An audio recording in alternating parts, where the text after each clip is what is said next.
I'm Daniel, the past life regressionist, and it's time to begin. Lift off and the clock has started. 3, 2,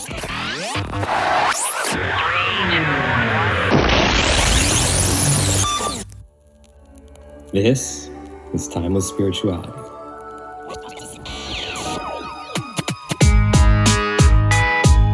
Enjoy Eternity Time.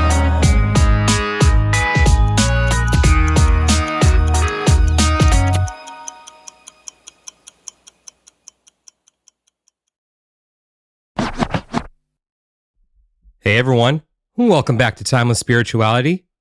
It is time for the season finale of season 4. And just to remind you guys, I have a workshop coming up that I'm co-hosting with Jenny Sherman, and that is on December 21st of 2024. And it's about the magic of the seasons, and we're going to be doing a group past life regression. So if you want more information on that, just go ahead and check out the event link in the show notes. We'll hope to see you there. So it's been quite a long and winding road to get to this point at the end of the season. And I still don't know how I feel about it. The totality of all it came before and just the state of being. So as I'm recording this now on the night of November 18th, about 50 minutes shy of midnight, I was just involved in a car accident a week and a half ago, and it was pretty bad. I got a little banged up. No need for me to make it out for more than it was right now, but it was bad. And I had a little moment there where I saw the car coming out of the corner of my eye, and I thought to myself, okay, this is it. This is happening right now. But it didn't. My car was totaled, but I walked away. And that night, I was doing a bit of reflection, and I realized that I still have a lot to learn about home. That's it. I have a lot to learn about home. And as you'll see in this episode today, I think a lot of my purpose on earth is to teach people about the meaning of home. And the irony is that I may be very well equipped and well suited to do that, yet I have the most difficult time with it myself. Just when I find myself coming to this place where I think that I understand what home is, something comes along and just twists it along and says, no, you still have some discovering to do. Writing a series was not the answer for me. That's evident. It was not the end all be all. Yes, I learned so much about myself in the process. But there's more to learn. So if I ever thought that I had all the answers, I was fooling myself.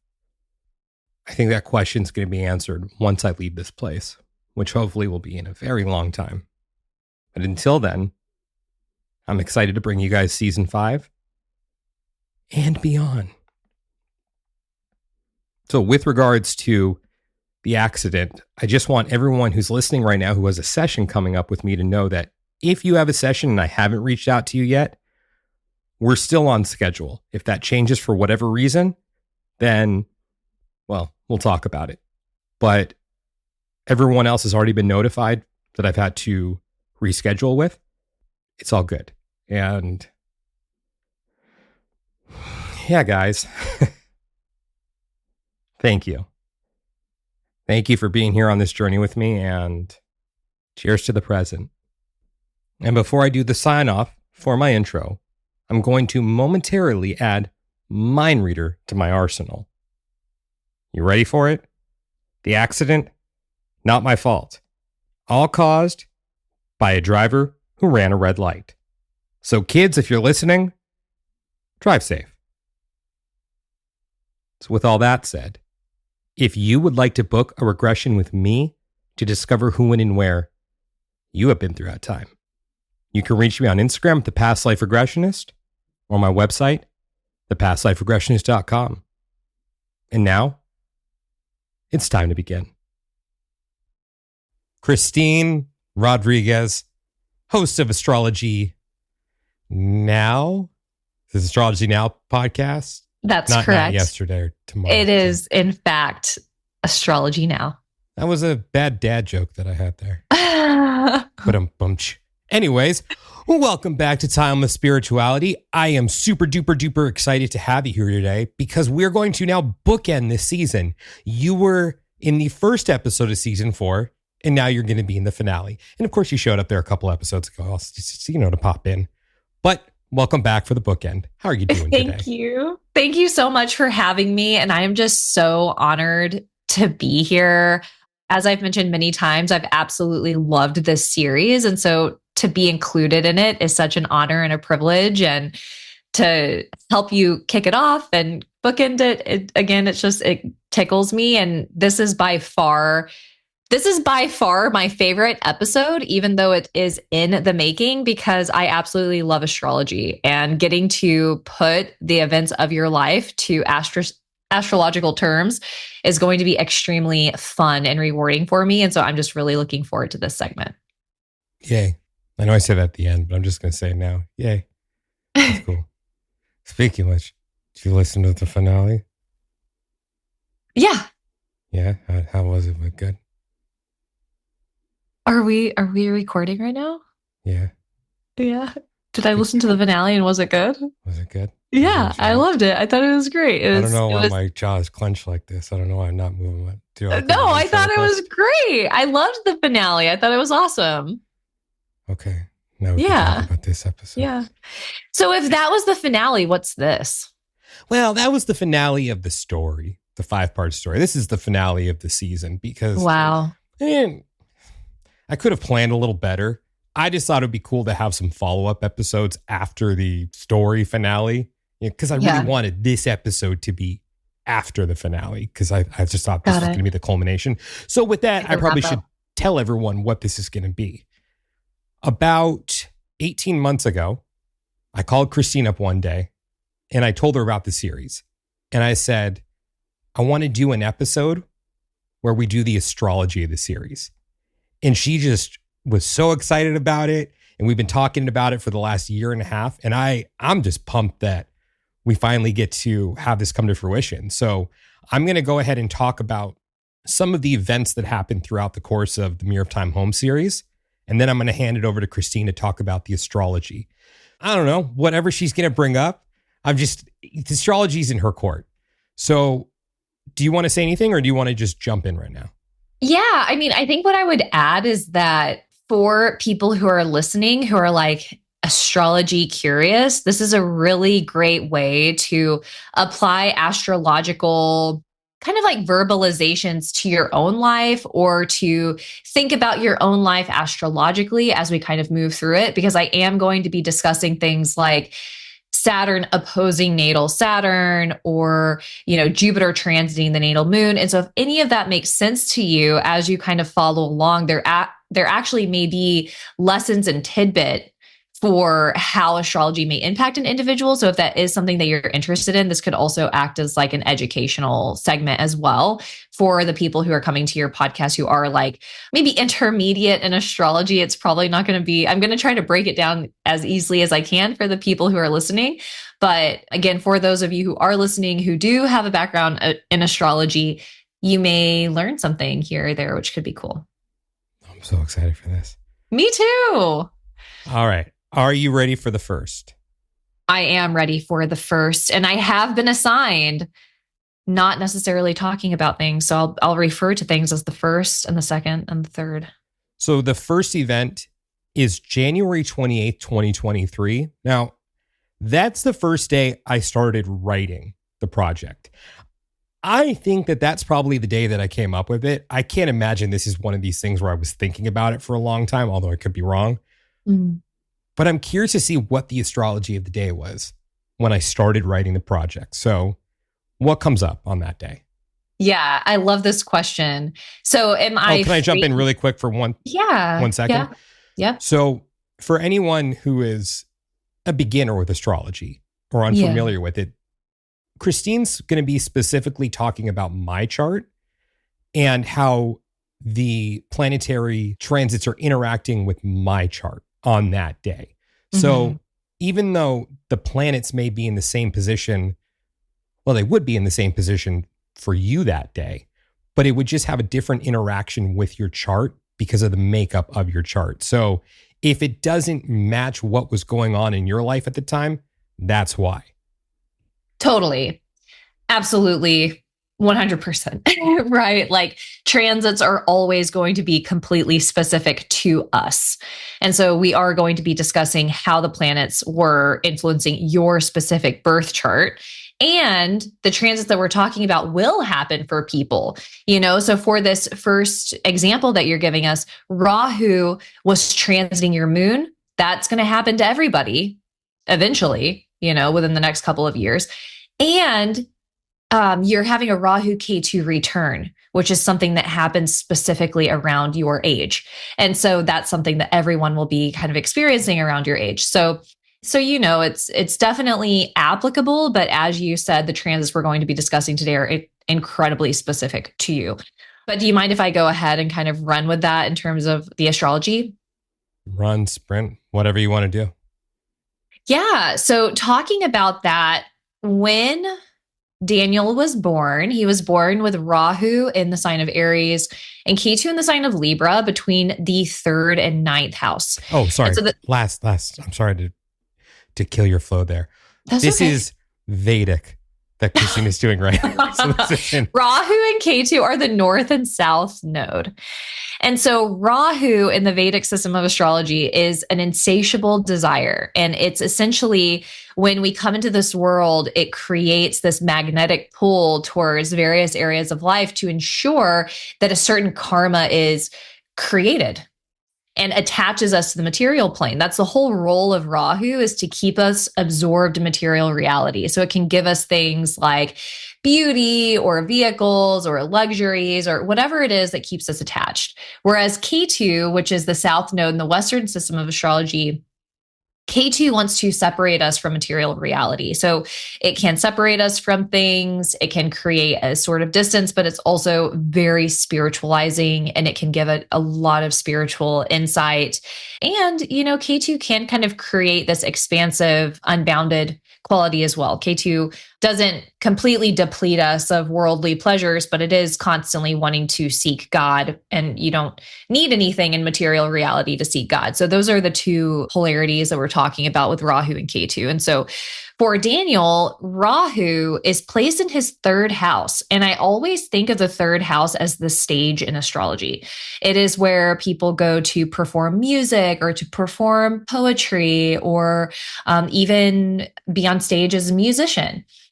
I don't know if I said that already. I'm thinking of like comics, people who stand up for comedy, or musicians, or again, like poetry and prose. But there are a few different houses in Vedic astrology that have to do with the stage and performance. I would say the 5th house is also one of them, but the 3rd house has a huge connection to performance. And it also has to do with creativity. It's the 3rd house of the zodiac. So it kind of has this association to the 3rd sign of the zodiac, which is Gemini. So it has a lot of different things that it likes to do. It has a lot of different interests and a lot of different hobbies. And so if you've made it this far in Daniel's series, I'm sure you've picked up on the fact that he loves to perform. He loves to be on stage. He performs music. He does. I mean, I'm sure, Daniel, have you done comedy at some point? I like to think I'm funny. I've never done traditional stand-up comedy. Okay, that surprises not my jam. Me. At least not yet. Do.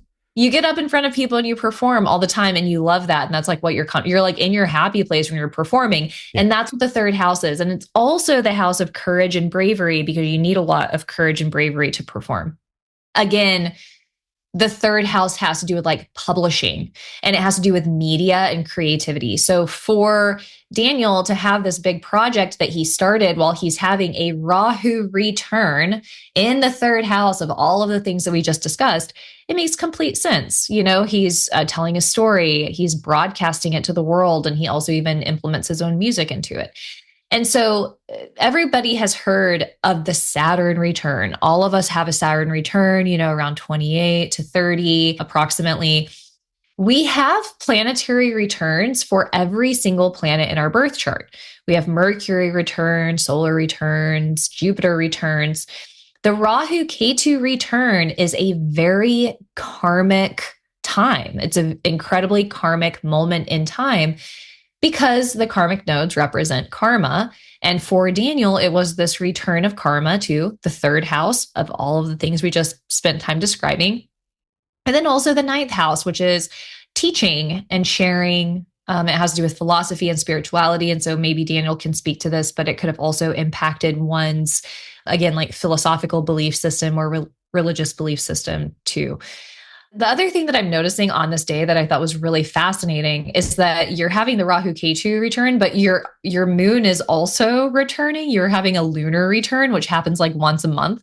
So of all of the days of the month that you chose to start the project in, it was when the moon was in Aries, which is where your moon was. So feeling yourself, feeling expressive, sharing emotions, it's totally lunar return. And the final thing that I'll say in this moment is that Uranus was very close to your sun. So you have an exalted sun in the third house, and which is contributing to a lot of that desire to create and to express. And now Uranus is hitting your sun. And so it's this electric revolutionary jolt. It can give you downloads of ideas and inspiration and passion. And so it certainly was a super supported day to do it for your creative work, for sure. One of the things I thought was interesting is that Saturn was sitting on your ascendant, but we can talk more about that in a second. I'm going to give you a second to cut in if there's anything you want to say. My only question has to do with Uranus there. Okay. I guess the moon factors in, maybe not directly to that aspect, but as I mentioned before throughout this season, this is by far the most open and vulnerable I've ever been publicly. And I'm still in disbelief that I put this thing out there. I still can't believe that I just went for it. And I wonder if Uranus has anything to do with that. Totally. I would say so. I mean, it's like it's revolutionary. And so it gets us to do things that are different. Mm-hmm. And the other thing is that the third house is the house of bravery and courage. And I think that it takes a great deal of bravery to like be vulnerable and to share. And with your moon being with the sun and Uranus as well, I think that would also have something to do with it.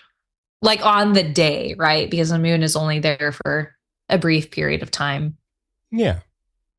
But, the other thing, and I was going to talk about this that I thought was interesting, is that Saturn was crossing your ascendant. And for you specifically, because in the Vedic system, you're an Aquarius rising, which is governed by Saturn. And so Saturn was sitting in its own sign in its own house. And that creates something called Asasha yoga. And Asasha yoga can give an individual a lot of discipline, a lot of willpower, a lot of commitment, and it can help people feel like they have the ability to step into a position of leadership.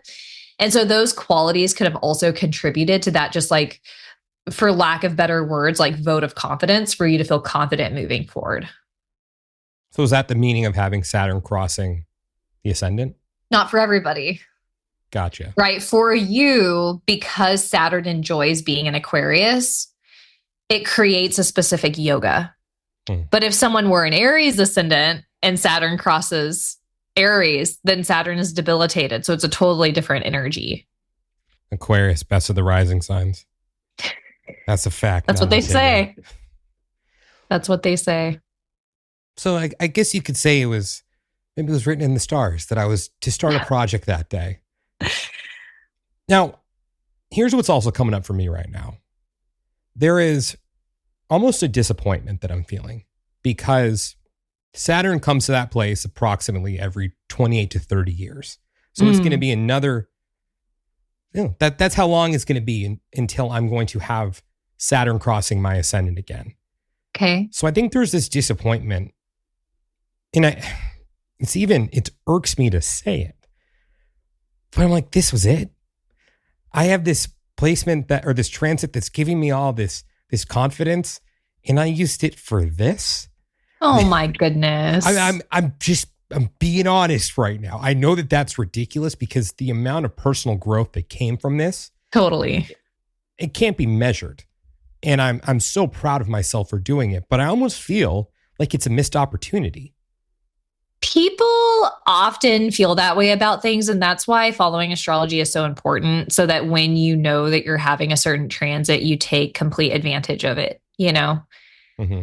I think that sometimes people think of astrology as like doom and gloom of like, I want to know when these bad things are going to happen, but I think it's really important to know when the good things are going to happen so you know to write it out and to take full advantage of it. But there were a few things happening, and I mean, like Jupiter was also transiting your second house, which is like writing and sharing vocally. The second house has to do with the mouth and the voice. But I guess what I'm trying to say is good transits happen regularly. Like, who says you don't have an even better transit coming up for confidence and grace and creativity? I don't think that it's something to feel like you missed out on. I think that it's my belief that things happen exactly as they should. So maybe this is exactly what you were supposed to be working on exactly at the right time, and you're going to have many more supportive transits for other creative pursuits. I have faith that that'll be the case. Yeah. And just one more thing on that. As you were talking, I was just thinking about my approach to writing this series and how I even tried to write it with a very timeless feeling where I pictured someone listening 100 years from now. Interesting. And having them still be able to grasp it and having it, for lack of a better term, really hit home for them. Yeah. So here I am talking about, well, I went out with a whimper, but who's to say that it won't catch on at a certain point? Because here's another thing that happened. I'm going to be the first one to admit it. I know I brought it up with you in the first episode we did this season. I had a feeling I was going to lose a big part of my audience if I went and pursued this. And I did. Oh, no. Now, I wouldn't change a thing about it because it's still about the staying power. I still picture it as something, because I'm sticking with the podcast, where if someone listens to the podcast 5 years from now for the first time, they're going to be like, damn, that was cool. I like how he took a whole season to focus on home. Yeah. And how there's a theme going on there, and how he spent a whole season with the theme that comes next, which you guys will find out about soon. I may have dropped a little hint. You guys may have picked up on it, but you probably didn't because you have no idea what I'm talking about. Anyways, but if you come back and listen to this after the conclusion of season 5, you'll hear the hint. With that said, I want to just say for everyone, this is where I'm like, okay, the Saturn kick. If you go back and listen to the Mirror of Time Home series after hearing the way it ends, you're gonna hear it in a whole new fashion, because I wrote it with that intention where I wanted everyone to be able to go back and listen and hear it in a different way, knowing the way that it finished. So I just had to put that out there. Nice. Shall we move on to the next one? Sure. Do you feel complete? I'll never feel complete, but I feel complete with that. I think okay. As complete as can be. We'll talk about it again in 28 years. So the next day I want to look at was also from part 1. And it's the day when I, in my notes here, I have it as the day when I almost did myself in, because it's still kind of, it's hard it still sits with me all these years later. So this was back in summer of 2008. And for this one specifically, I'm not saying the date, not that there's anything to hide, but there are just some parts of that day that I still want to keep to myself and not share with the world, even though I pretty much put everything out there. So I feel like by not talking about the actual day, I mean, I provided Christine with the day so she can do the correct astrological assessment. We'll just say summer of 2008 for right now. So what you got? Well, something that I thought is interesting is that Saturn is in the opposite placement as it was at the beginning of your project. So when you started your project, Saturn was in the sign of Aquarius, which is on your first house. And on this day, Saturn was in the 7th house, opposing your first house, which also means, Saturn is opposing your Jupiter, which we can talk more about. But I just kind of saw that right off the bat, and I thought that that was pretty interesting. That's pretty cool. The other thing that I noticed is that this event occurred actually a few days after an eclipse. And so it's in eclipse season that you were experiencing this. Okay. And the eclipses can always create some mental destabilization. The eclipses really tend to rock us emotionally. especially if the karmic nodes are transiting difficult houses. Because remember that we have eclipses because of Rahu and Ketu. If we didn't have Rahu and Ketu, we would never have eclipses. What that means is that eclipses are inherently karmic. So wherever the eclipses are happening for that 18 months for Rahu and Ketu's transit, it's going to depend how we're getting affected by the karmic eclipses. And Daniel was being affected by the 6th and the 12th house. This is notoriously challenging. I talk about this all the time. The 6-12 axis is a difficult axis. It has to do with challenges and oppositions and enemies and hurdles, fears, phobias, anxieties, feeling isolated. Hard transits, the 6th and 12th, are challenging to say the least, you know? And so that's where the karmic nodes had literally just entered a couple of weeks before this event. And I'm not going to share the exact degrees because we're trying to avoid the date, but it was kind of here in eclipse season. And Daniel was running a moon Rahu dasha. So, you know, we were talking earlier about Rahu and all the things that Wait, Rahu. you say moon Rahu dasha? Sorry to jump. And in Isn't the first wild? transit we talked about, it was Rahu conjunct the moon, right? And it wasn't a dasha, right? But you brought up. Right. Huh, Well, you have moon and Rahu in your birth chart. Yeah. So that means that you were born on an eclipse. Weren't you born on an eclipse? A couple days after. Okay. So when those two planets are interacting, there's going to be karmic events that are happening for sure. And the thing with Rahu and Moon conjoined is that it creates pioneers, visionaries, people who, I mean, seriously, there are so many famous people I can think of who have Moon and Rahu conjoined because they are so innovative and they do things that haven't been done before, because Rahu has to do with innovation and futuristic thinking and progression. But Rahu also has to do with illusion and not being able to see things clearly. And to be honest, insanity. So when people have like mental problems, some people are permanently, some people permanently have like mental stuff that they're working with, and you can see that in a birth chart. But then some of us go through bouts where suddenly we're having mental health problems, Mm-hmm. And so, Rahu it can be an easy culprit for sure. That's one of the first planets I look to if people are feeling a lot of mental health distress. What was I being asked to learn that day? Oh, man. What a question is that?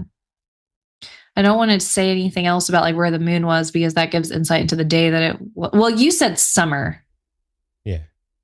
Well, I'm still going to be mindful with what I say, but you can say the moon where it was. It's cool. I think it would give it away. I think, honestly, because the sun was so close to Ketu, it's like confidence and willpower was just being completely eclipsed and shadowed. And so I do see there being a lot around inner confidence and inner fortitude, faith of the self, and will to continue. Those are really some of the messages that would stand out to me. Perseverance, I guess I stepped up to the plate then. Yeah, let me kind of look here to see anything else. I mean, I think another thing is just like not trusting your mind. I think that sometimes we think that our thoughts are reality, or that our pattern of thinking is a reflection of reality, when we all know that that's like the furthest thing from the truth, a lot of the time. And so there's a lot with the mind and mentality and kind of having faith in yourself over fleeting thoughts. That would be what I round that off with. Cool. Well, thank you for that. Yeah, thank you. All right. So the next event comes from part 2. And same thing with the date. I just want to play this one close to the chest.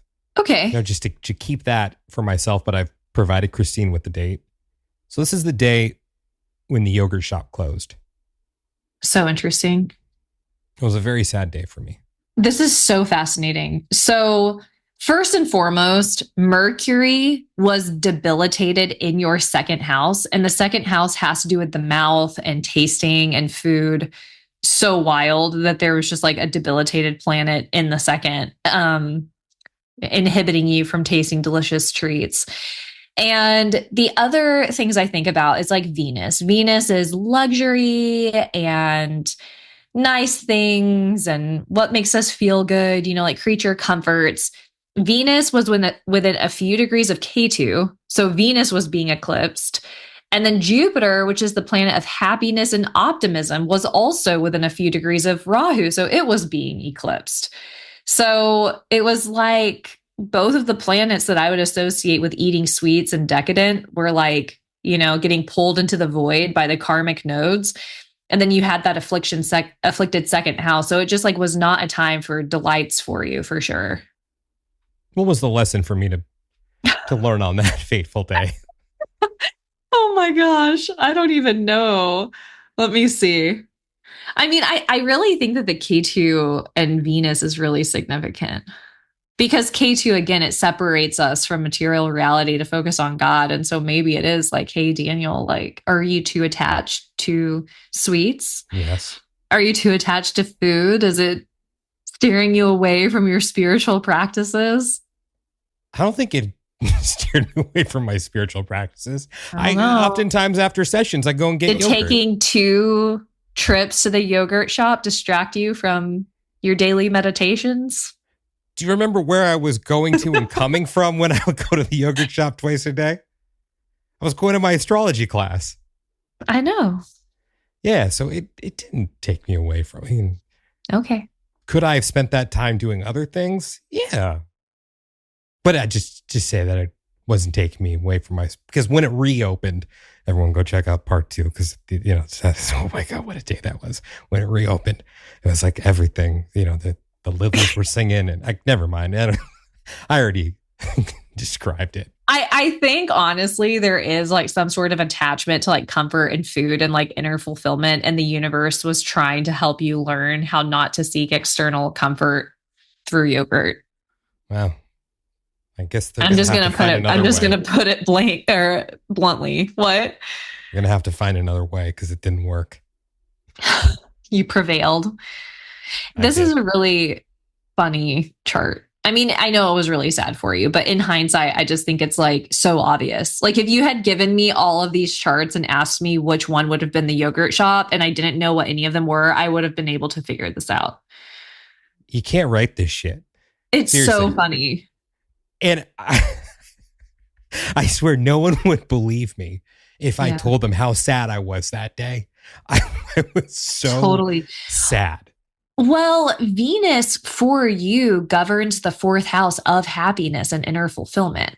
And it was with K2, which separates you from things. So it's like, I totally believe you that you were super sad. Very. Oh, I was so not present that day. So we'll leave it with that. Should we move on to the next day? Sure. This is going a lot faster than I anticipated. Wow. Do you feel like you're getting what you wanted out of this? Yeah. Saturn was on my ascendant a year and a half ago. So, that it's a bad astrology joke. Saturn is not going to be on your ascendant for much longer. Oh, that's right. Because you guys do it according to sign as well, right? You're not just talking about the direct conjunction. Because in Western, it's been out for a while for me, but I can't. Right, I've said this in other episodes. Vedic is astronomically accurate. Astronomically accurate. So it's accurate. So I totally believe in Vedic. It works. I wonder why I don't go ahead and learn it. Maybe it's my stubbornness and being attached, but I believe in it. Okay, so the next day I want to talk about came in part 3. And that was when my stepmom passed away. Mm-hmm. So what you got for that one? Yeah. So we were talking about when you had the Rahu K2 return when you started your project. So in this event, you were having a Rahu K2 opposition. And it's not every single time, but I would say the vast majority of the time when individuals have a Rahu K2 opposition, it is a little bit more challenging than the Rahu K2 return. And Rahu and Ketu can bring up those karmic events. And like you and I have discussed before, like a karmic event means something that changes the course or trajectory of your life. And so it could be a good karmic event, like meeting a spouse, getting a dog that changes your life, opening a business, starting a business for the first time, becoming an entrepreneur. All of those things are karmic events. Big impact on your life. Your life is never the same afterwards. Now, karmic events can also be having health issues for the first time or getting into a car accident that changes your life. It could, of course, also have to do with the death or separation of somebody. And so, again, we saw in this other period of time when you started the project, you had the karmic event of beginning this new project, something for the first time that you've never tried before. And now, when we're looking, you're having this big karmic event where you experience the horrific tragedy of losing somebody so close to you, losing your stepmom. And that, of course, is going to change your life and reshape it from what it was. And so there are a few different things that we look at in astrology when we're looking at when somebody leaves their body. And two of the houses that I think about first are the Marka houses. In Vedic astrology, we have Marka houses, which are the death-inducing houses. And what I found very interesting about your chart around this period is that, first of all, okay, and this may confuse people, I'm going to use the word exalted. Just because a planet is exalted doesn't necessarily mean it's always going to bring good results. An exalted planet gives powerful results, whereas a debilitated planet gives weaker results. So that could be a good thing or a bad thing, depending on a birth chart. But when a planet gains strength, again, it adds strength to that planet, it adds strength to that house. And so for Daniel, his seventh house, which is a Marka house, the ruler was exalted. So it was adding fuel to the energy of a Marka.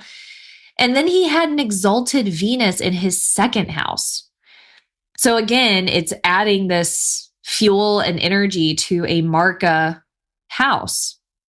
And Venus does govern his fourth house of the mother. And so even though the fourth house ruler was exalted in the second, someone might see that and think it's a good thing.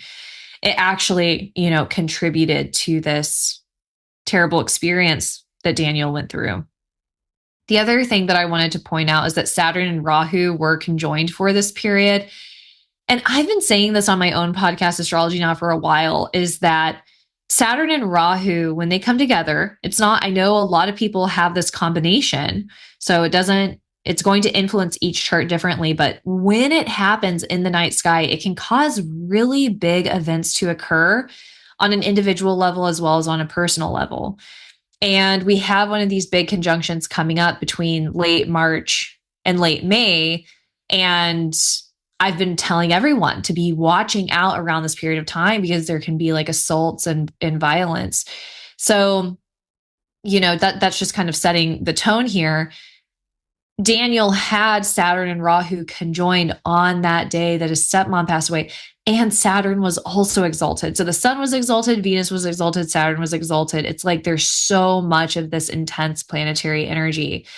And Saturn and Rahu, it's Vayu. It has to do with wind and blowing things away and taking things away. And so I do see that being quite an intense period of time, to say the least. Yeah, somewhat. I don't mean to take away from Linda. I did want to ask, though, was anything significant happening for your work life around that period? Yes, sort of. There was a direction that it looked like I was going in, and it didn't end up happening. Okay. And look, I'll just say my talents are much more well suited doing what I'm doing. Got it. This wasn't anything nefarious. It had to, in the first episode, I talked about my health issues. And this job had to do with advocacy. So it was for a position, in like an advisory position. Okay. And that would have altered things for me. Wow. But yeah, it didn't end up happening. And I'm okay with that. Good. The moon was also exalted. So many exalted planets. Put a little pepper on that too. What's Because that? you said you said exalted, made me think of like salt. It's a bad dad joke. Exalted. It's probably something going on in the sky right now because say you and I are crashing and burning. I think it's more you. I'm just kidding. It's more me. It's more me. It's me. No, it's I'm trying. me. I'm giving it my all. It's not you. It's me. Don't take this away from me. I wanna say also really quickly though with that Rahu Ketu opposition, like this happened when you were almost having a solar return as well. And the sun, Ketu, and Mercury were transiting like so many of your natal planets, Rahu, Mercury, Sun, Moon. I mean, all of those planets were being eclipsed by K2. They were being combust or burnt up by the sun. And so it's just, and you were in your moon dasha. So there was just something bound to happen with the mother, you know? Yeah, it was a fucked up day. Yeah. Yeah. So what was I asked to learn from that? If you could use your astrological prowess. Wow. I mean, with Saturn being exalted, Saturn is your first house ruler of the self. And it also has to do with the 12th house. And this is kind of what I was talking about, where sometimes exalted planets, they bring energy to something that isn't necessarily a good thing. And so the 12th house ruler was gaining all of this strength and power. And the 12th house has to do with loss and separation and expenses and fears and phobias and like loneliness, isolation. And so there was all of that power happening in the ninth house. And so I'm sure your father was experiencing all those things as well, because the ninth house has to do with the father. So it's a really challenging time for both of you. And what's actually really interesting that just came to me was sharing grief, like some sort of karmic lesson and sharing grief, like sharing emotions, sharing vulnerability, and not only experiencing grief and sadness on your own, but having a shared experience with somebody. Go ahead. Well, if you listen back to the episode, not just you, Christine, I mean, anyone and everyone, I kind of fucked that one up. The whole shared grief experience. I mean, yeah, I think after the fact, there was some shared grief, but I didn't really stick around in the room with everyone. Yeah. Right after it happened. Yeah. Yep. So. Yep. But, like in the coming weeks, was there anything where it felt like the shared grief, like taught you something about somebody or create some sort of intimacy with someone in a new way? Or like, how did it influence the relationship with you and your father? I think positive is the wrong word to use. It doesn't have to be positive. It's about like experiences and like skill building, I mean, throughout my 20s, I was feeling very down on myself. And the way that I coped with that was by isolating myself. Interesting. Yeah. I mean, especially for my family. So I started showing up a lot more after that. So, I mean, I think that changed things. Yeah, that was the beginning of it. Still took time for me to reverse my isolation, but that was the start of it. Mm-hmm.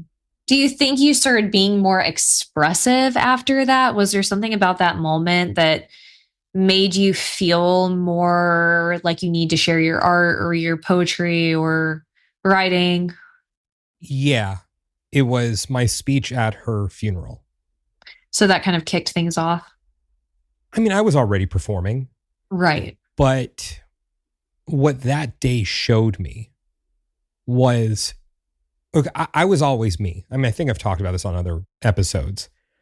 But when I would perform, if I was doing music, I almost felt like I was playing a part, but it was the part of me. It's like my personality wasn't altered. I was just being myself. But I felt like I wasn't me.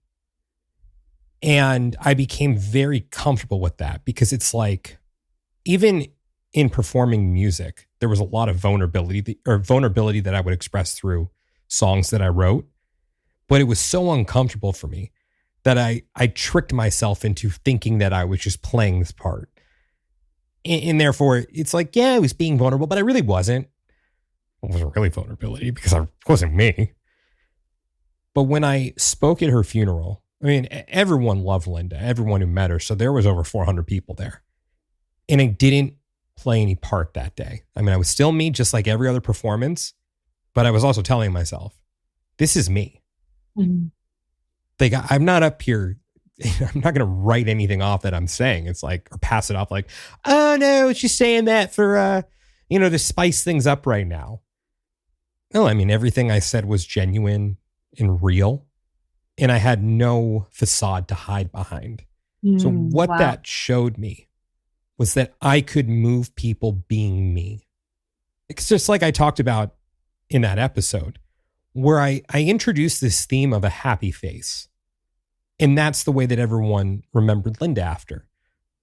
So it was a different experience for me because I've always been comfortable talking in front of large groups of people or performing. But this was a time when it's like, oh no, this is real.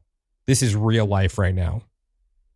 And I think it's still one of those things that opened the door for me to have a podcast years later, to write the Mirror of Time home series. Like it was that day. I can pinpoint it. It's like, this is the first time I've been remotely vulnerable as myself. Wow. So I definitely walked away from that experience feeling like something had shifted and changed for me and that something powerful had happened. Wow. Incredible. Totally interesting. And it totally makes sense just based off of the transits we talked about. So thank you so much for sharing that. So fascinating. And in typical Jewish fashion, from what I understand, like I could be wrong, but Jews tend to bury the deceased within 2 to 3 days, I think. Oh, okay. So it's not like this was something that happened months later, years later. Like with some other people, it could take time. The ice doesn't melt. We took forever to bury my dad. So I think that the transits, other than the moon, the transits were probably pretty similar since this took place 2 days after she passed away. Yep. There were some planetary differences. You're talking about, you're okay. Yep. Because the funeral was 2 days after. Yep. Yeah, there would only be a few differences. Yeah. Yeah. So yeah, that's the story with that. And maybe at some point I'll be able to talk about this without feeling like I have to rely on humor to cover up for the uncomfortable feelings that come up with expressing my emotions. Because some of you may have seen that in the Mirror of Time home series. I don't know why I keep plugging it, but oftentimes when I would speak of uncomfortable things, I would follow it up with an unnecessary joke that really hit because some of that shit was funny. But yeah. You know how you helped me record my segment? Yeah. So I tried to do that segment by myself before sharing it with you. And I sent it to my contractor, Emily, to listen to it first. And she's like, yeah, it was really awkward that you laughed after like every single traumatic thing that you mentioned. She's like, it was kind of weird. I was like, okay, that's great feedback. But anyway, it never lands with me weird. Like your laughter, like it makes sense to me. Like it's great to remember that the outer world may not find that normal. Yeah. Can I just share one thing about you really quick? Sure. Because I think that this podcast needs a little more fun right now. Okay. So Christine's one of my closest friends. Aww. One of the great things about Christine and one of the things that annoys the shit out of me about her. It's like it's already starting, sort of. But whenever she has something that's funny that she wants to share with me, she can't make it through. She starts talking and it's like, and then and then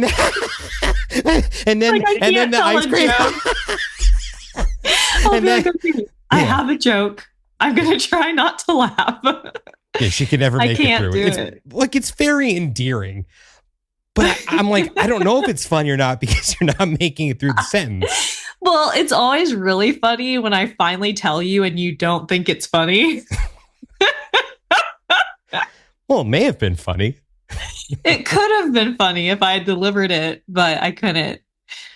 Okay, so now that we've talked about this serious thing and followed up with some humor, because of course, now you guys know my MO there. Ready to talk about the next event? Yeah. Oh my God. So funny. So I chose this one because it's very unconventional.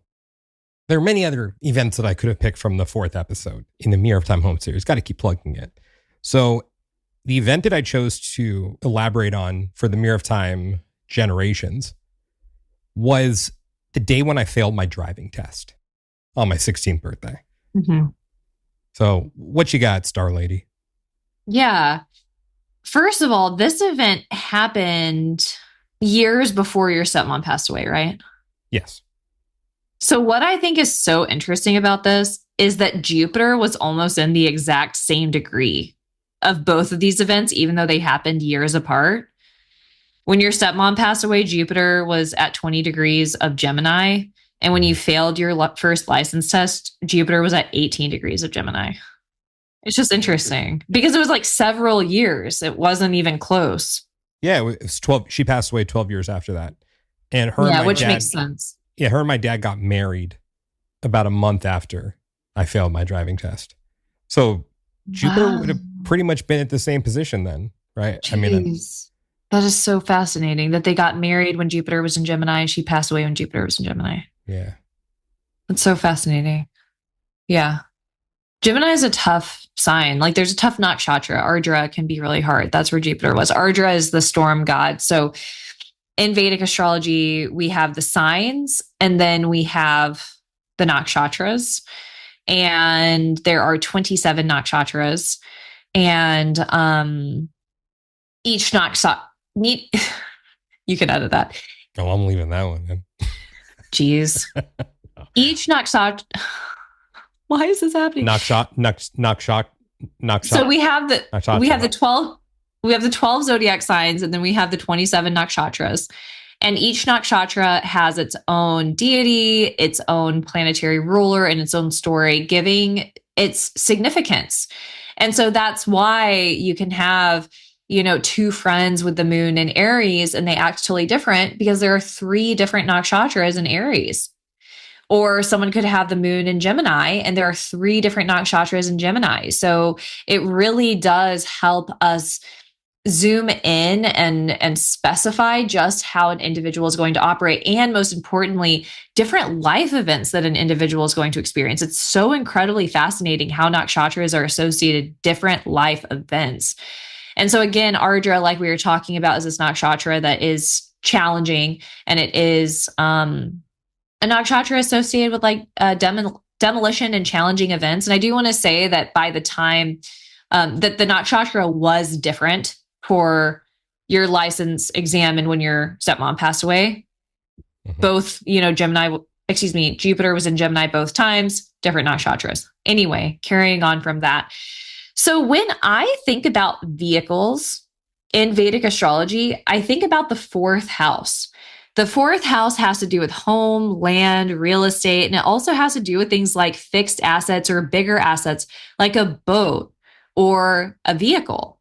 And so when we get a new car or we sell our car or we have a car wreck, anything that involves a vehicle, it's going to have some sort of association to the 4th. And so on this day for Daniel, he had a stellium in the 4th house. And a stellium is a combination of 3 or more planets. So Rahu, Mars, Venus, Saturn, and Mercury were all sitting in his 4th house, bringing such a complicated energy. I mean, it's just confusing. Like it's just an overwhelming energy. How did you end up failing? What happened? I got 100%, except for not looking over my shoulder when I was turning right into an intersecting bike lane. That's it? Yeah, that was it. Just wait, you got a 100 over my shoulder. And you didn't look over your shoulder?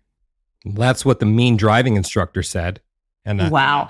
So I use that word very strong. She just was not very nice about it. She wanted you to fail. She was so I hate that. It's okay. I'm not over it. I can tell you're not over it. What's fascinating? 2 weeks later. So you ended up getting it?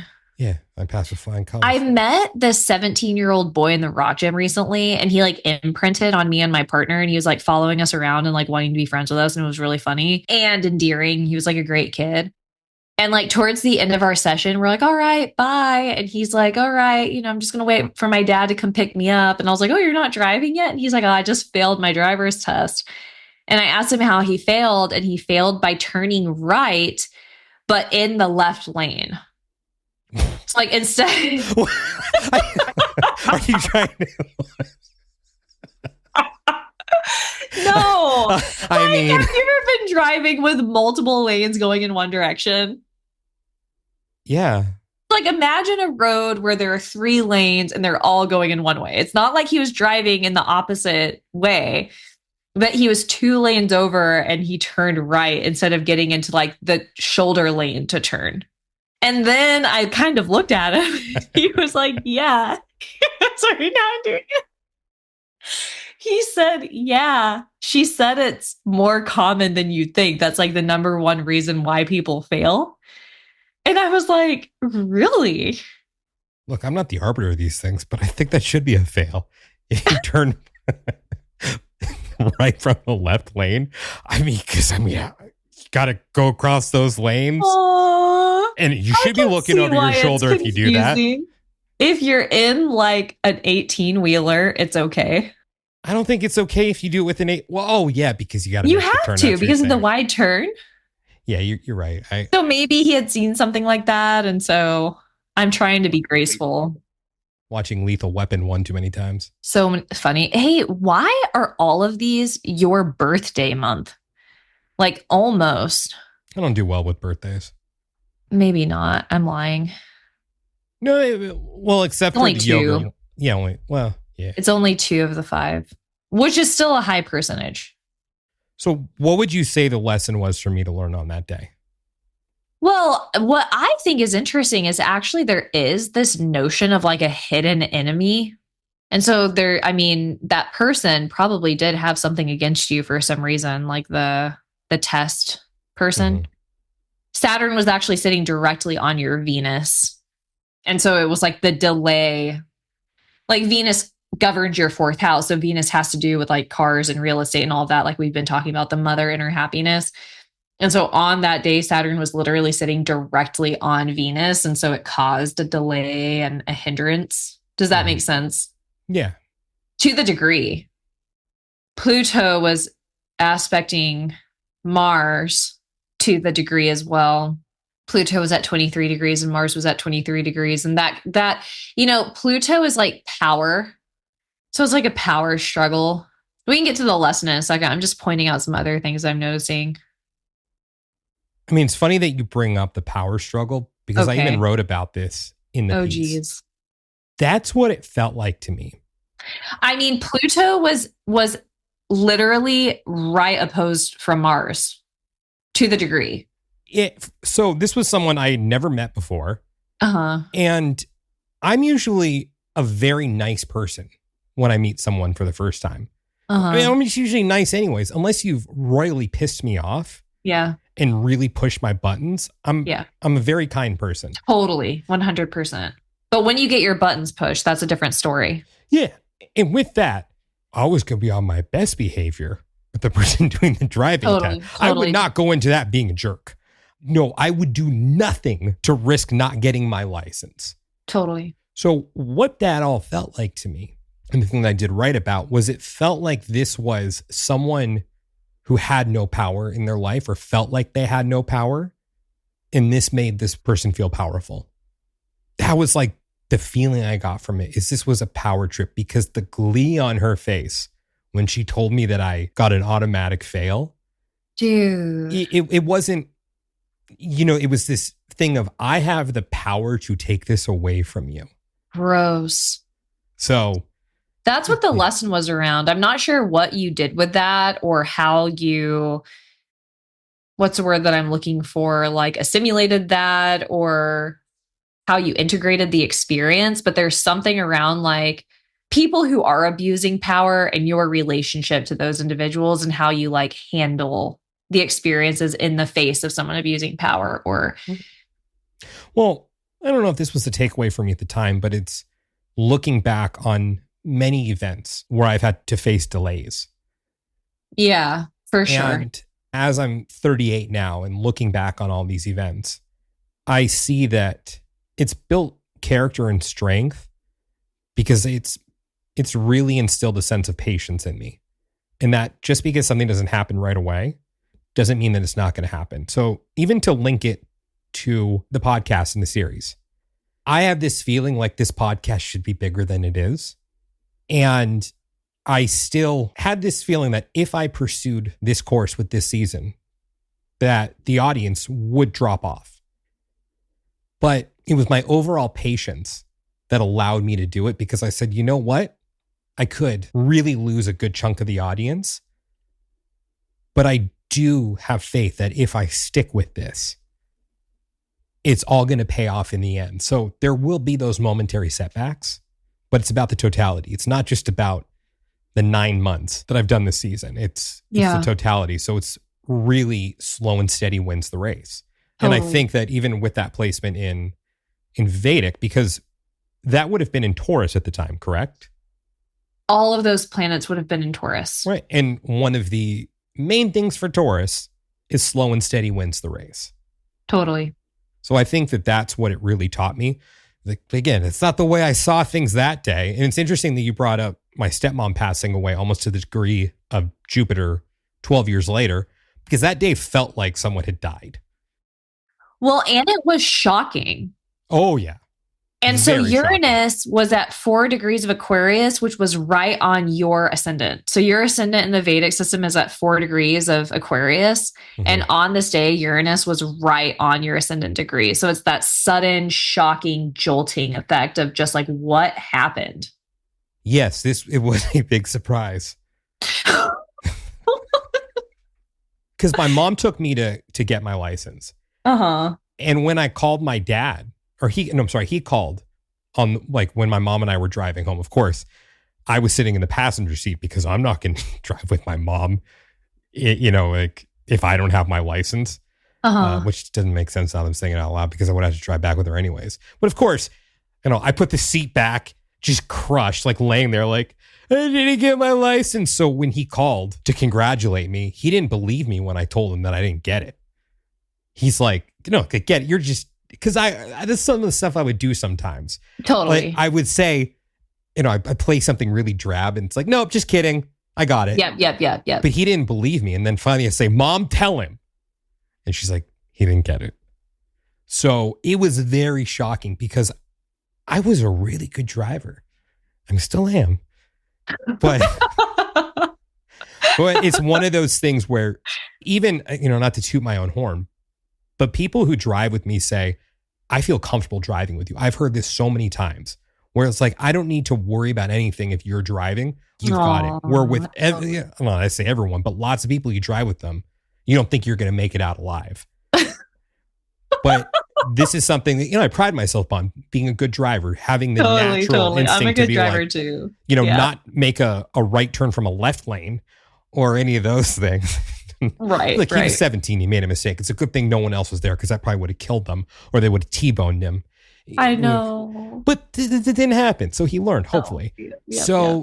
Yes, that was very shocking because I went in there with the expectation that I was going to walk away with my license. There was no question in my mind that I was not getting my license that day. Because I feel like with a lot of people, they have that fear of, oh my God, I'm going to fail. I'm not going to, I'm not going to get it. I'm like, I got my day plan for after this because I am walking away with my license.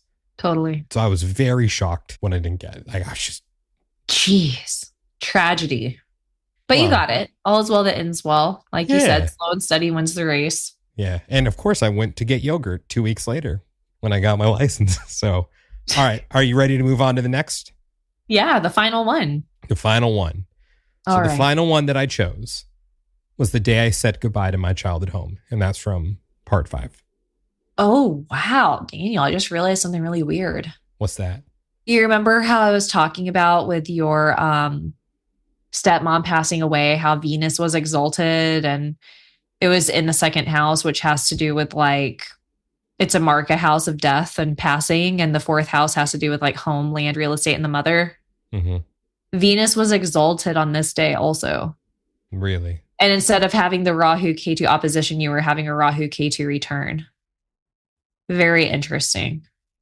So, I mean, it was like the death of home, Well, it didn't burn down. See, I respond with humor when I'm uncomfortable because those feelings are coming. Like, man, I'm still kind of sad about that. It's like a big event for you. That's what I'm trying to say. Because for some people, it doesn't hit them the way that it hits everybody else. Mm-hmm. But for you, I can see that it was a very, very personal, challenging thing. Yeah. I mean, look, I don't have to expand upon that one. Everyone's heard me talk about it at length. Yeah. It was rough. So I guess the astrology was saying the death of home. Yeah, pretty. Yeah. And the other thing that I'm finding interesting is that Jupiter and Venus were in the exact same degree, and Saturn and Mercury were in the exact same degree. And so the Jupiter and Venus were in your second house, which, as we've established, it's like a Marca house. It's Pisces. Pisces has to do with the end of a cycle and conclusions. But then these other planets, Uranus and Saturn at 5 degrees, that's within, again, we established earlier that your ascendant is 4 degrees of Aquarius. And so Saturn and Mercury were like almost exactly on your ascendant degree. And Saturn, obviously, it can be the restrictions and it can be the maturation of something. And Mercury for you is the planet of transformation. All of us have a different eighth house ruler, but for you, Mercury is going to represent deaths and rebirths and transformations. And it was sitting right on your first house. And so it really was a huge cataclysmic conclusion for you. So much to the point where I wrote an entire series about it. Wow. And it's really interesting too that it's happening around that Rahu Ketu return. So it inspired that big creative work, you know? Mm-hmm. I think I can die now. I think I've accomplished everything I need to accomplish. Really? Well, that was one of the things that was really weird about the release of this series, because my original intention was to begin releasing it in the summer of 2023. Didn't end up releasing the first episode until February of 2024. And I had this feeling, throughout that process of waiting still, that if I die after this series is completed, shortly after, I feel like I will have left all I needed to leave. This could be the story. I don't want to say it's my legacy. I like to think that I got a little more in me. But if I were to leave, and as long as this thing was completed, then I would hope that it would be something that could change a few hearts and minds along the way. But not in a way to get people to see things the way that I see things, but for them to question their own relationship with home. Wow. And what home means to them. And yes, was I a little grandiose in my thinking? Yeah. I don't think this was my magnum opus. But I still have that feeling where if I were to depart the earth today, at least I left this behind. And it will be there for eternity, in the cloud. So if that's what I have to offer the world, is how to look at your roots differently, then I've done what I've come here to do. It's so beautiful that for all of the other charts, you asked me what you were intended to learn. And for this one, it's like you knew exactly what it was. And it's something that because you're looking at the astrology in real time and thinking about things in real time, it seems that you've been able to really understand what purpose moving out of your childhood home served. Yeah. I think that with the work that I do, it gives me a very unique perspective on what home means that goes beyond the four walls. And with that, I think we maybe even talked about this in one of the two talking episodes we did about it, where I made the choice to not really touch on past life stuff because I wanted to solely focus on this life. But the application is applicable. You can take something from one place and apply it in another place. And that's what I did see this as, like with the lesson. It's my unique perspective, but also, I think you use that word karmic, but not in a bad way or good way. But this is that moment where I could rise to the occasion and put myself out there in a way that I haven't before. And here's what's interesting. My family still doesn't know about this. Now, it's on them for not listening to the podcast, but I still haven't brought myself to share it with them. There's something, although no, it's not true. I did send it to my dad. I'm pretty confident he hasn't listened yet. Granted, he has a lot going on right now because I think he would have mentioned it to me. But I also wanted him to listen to it first because I wanted to get his take on it before I sent it to my mom. It really ultimately was a story about a mother and her son. Totally. So that's like the pinnacle of the sharing. So it's still difficult for me to be that open and vulnerable with my family. It's much easier for me to come out here and talk to a bunch of strangers and, talk about weeping like a little girl when I'm saying goodbye to my home, slobbering all over the walls and touching the walls, like, Wally, tell me about this. And are you going to miss me like I miss you? See, this is what I do. I respond with humor when I'm feeling uncomfortable. But there are still lessons and hurdles for me beyond just releasing the story. Like, it is still terrifying, the thought of having to talk about this with my family. Totally. I'm very proud of the piece, but I don't know. It's very scary with these people who love me unconditionally.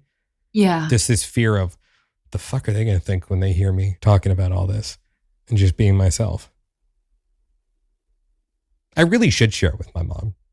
It's a big difference, though. It's a super big difference to share something from the heart that way to people who didn't live it with you. Mm-hmm. Because it's like your mom has her own experience and perspective of everything that happened also. Mm-hmm.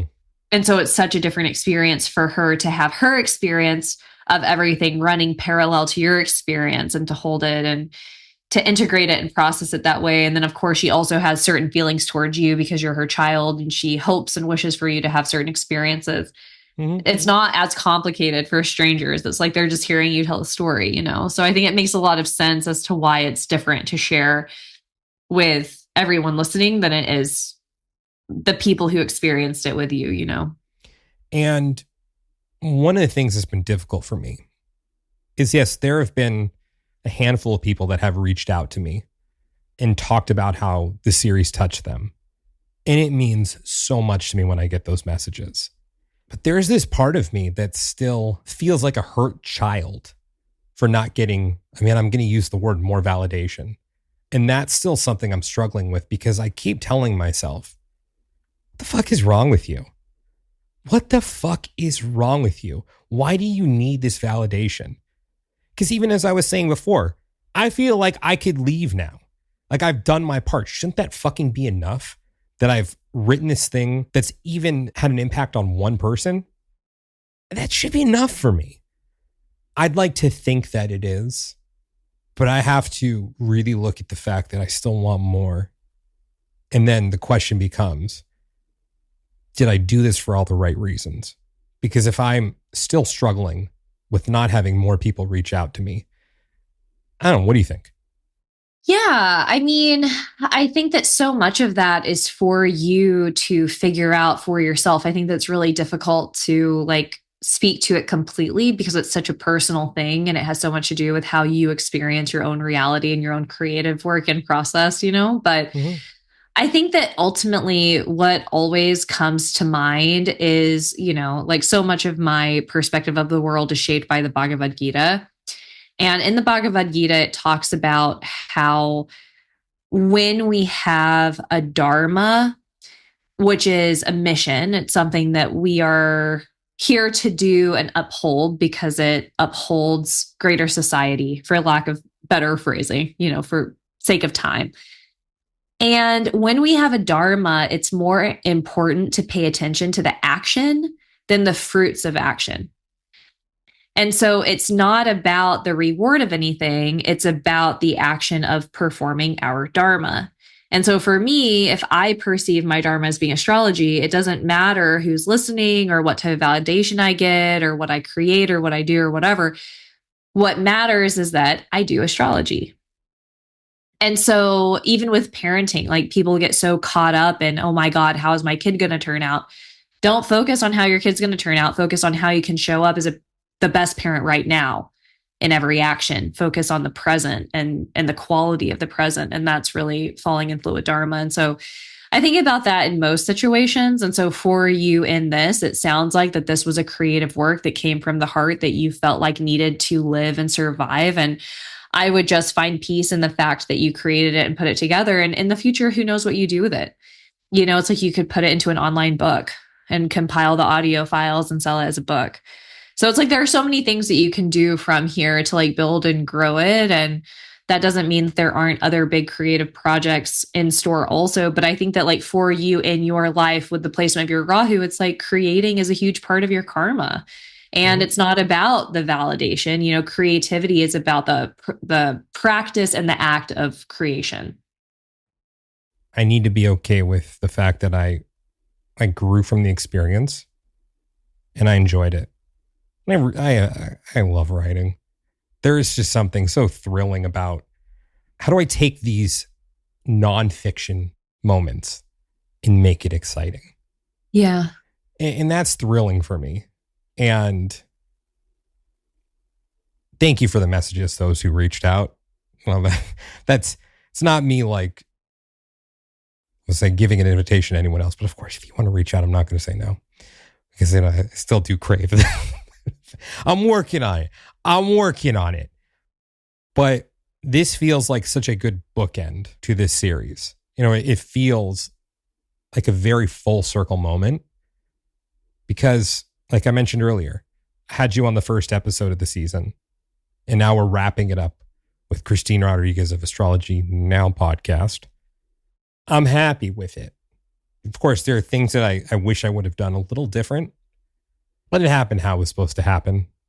And I can go to sleep proud of that tonight and wake up tomorrow being like, what's the next Mirror of Time series going to be? Who knows what the future has in store? But I can tell you this, season 5 of the show, it's going to be a little different. A little bit. It's all building up to something, I'll tell you that. And yes, I have dropped about 4 hints in the span of this recording. Christine's like, really? I'm like, you got to really be listening. Since some of the things I've said. Let's just say, I use the word faith a lot. All right, you know what? Nope, not going to make the announcement yet. Okay. Because, so let me give everyone just a little teaser really quick. And then I want to hand it over to Christine to talk about the amazing work she does and how you can work with her. Because look, she knows her shit. She's proved that to you over the countless episodes. Did she remember the name of my podcast in the first episode of the season? No, but she knows her astrology. So that's what matters. No one's perfect. So what I've been doing for season 5, I started recording it. I believe it was in November of 2023 or December of 2023. And as we're now in November of 2024, I've asked one question that I haven't asked on the show before. And it is the basis for season 5 of the show. And if you think I got you to look at home differently, oh, you're in for something with this one. Because what's been really, really fun is not telling anyone that I'm interviewing about this question ahead of time and then dropping it on them. And the response I've gotten is, oh my God, it's so simple, but I've never thought about that. Oh my gosh. It'll just build from there. So I don't want to drop it yet because I still want to record some episodes for season 5 because it's not completed yet. And I still want the element to surprise. Amazing. With all of that said, how can everyone work with you? Christine Rodriguez of Astrology Now podcast in Inner Knowing Yoga. Yeah. So my website is innerknowing.yoga. I forgot the dot. Sorry. My Instagram is astrologynow_podcast. Awesome. And my Patreon, where I do weekly horoscopes, is patreon.com/astrologynowpodcast. But I post on Astrology Now every week on all major platforms, on Spotify and Apple. I don't always offer readings, but sometimes they open up. So check if you're interested, or email me at astrologynowpodcast@gmail.com. That's it? Yeah, that's it. Thank you. She knows her shit. Shut up for a second. Sorry. let me fucking sell you for a minute here. Sorry. Well, this is my friend. I'm sorry for saying shut up. That was mean. I shouldn't have said that. Christine knows her shit. Seriously, I've worked with a lot of astrologers and I have a lot of great things to say about many astrologers. Yeah. But Christine's in a league of her own. Oh. I'm sorry. That's not to disparage anyone else that I've had on the show or anyone's show, just anyone who I've promoted in the astrology realm. But Christine is in a league of her own. So flattering.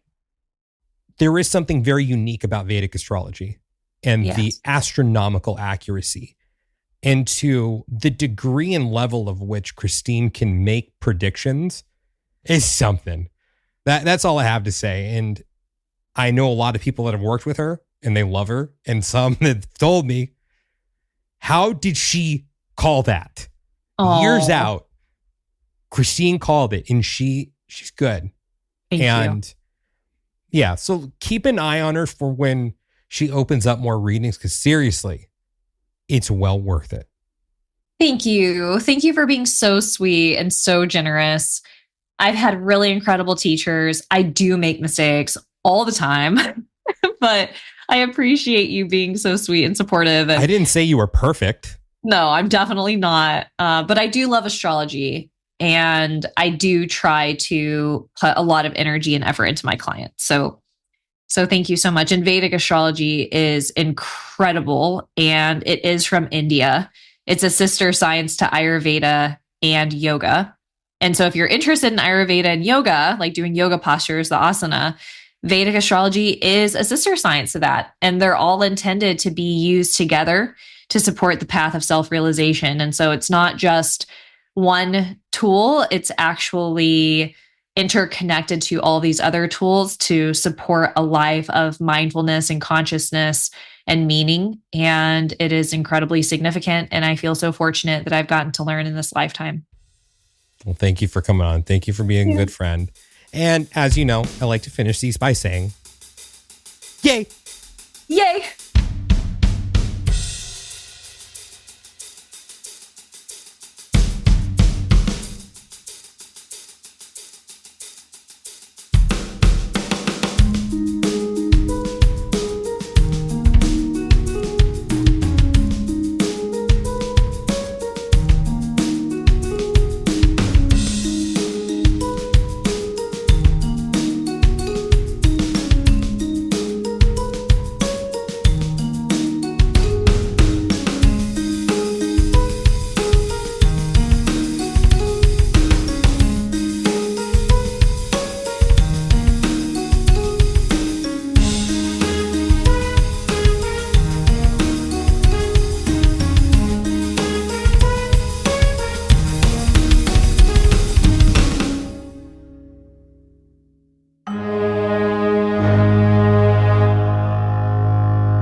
Fellow time travelers, your journey through time awaits you. Just want to thank you guys so much for listening to today's episode. And if you're interested in discovering who, when, and where you have been throughout time, and you'd like to book a session with me, just go ahead and send me a message on Instagram at The Past Life Regressionist, or you can reach me through my website, yourpastliferegressionist.com.